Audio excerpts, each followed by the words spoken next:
Hello Sara, now Jena Shitwa.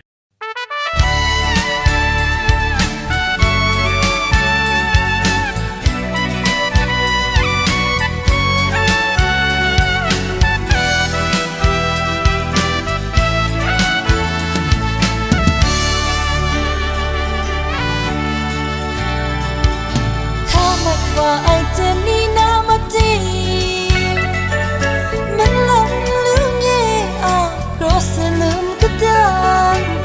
mai bin say lắm ni pe ngày chế đi chúng ta ninh lên năng thế sa ngày số mỗi năng chết ngày đâu ngã tiếng lướt cho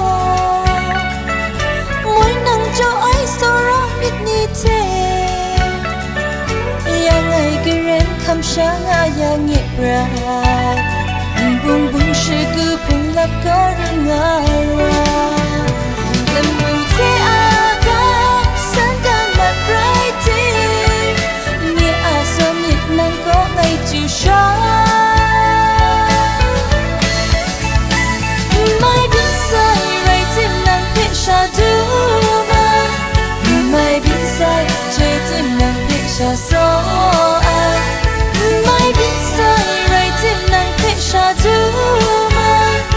mai biết sai chế tim ngang biết sao số nghe sẽ luôn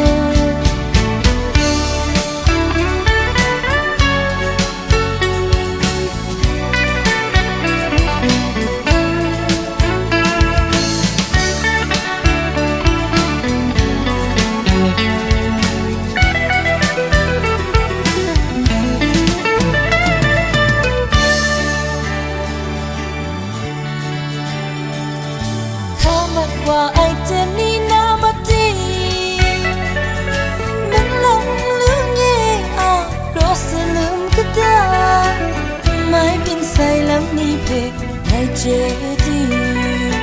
chúng ta ninh lên năng thế sa ngày số mỗi năng chết ngày đâu ngã tiếng lướt cho mỗi năng cho ai so ra biết ni thế khăm sáng aya nhẹ ra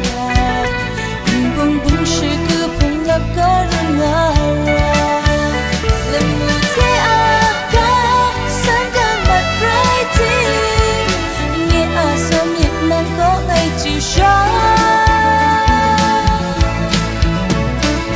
mai biết sai rồi tim năng biết sao du mai biết sai chơi tim năng biết sao gió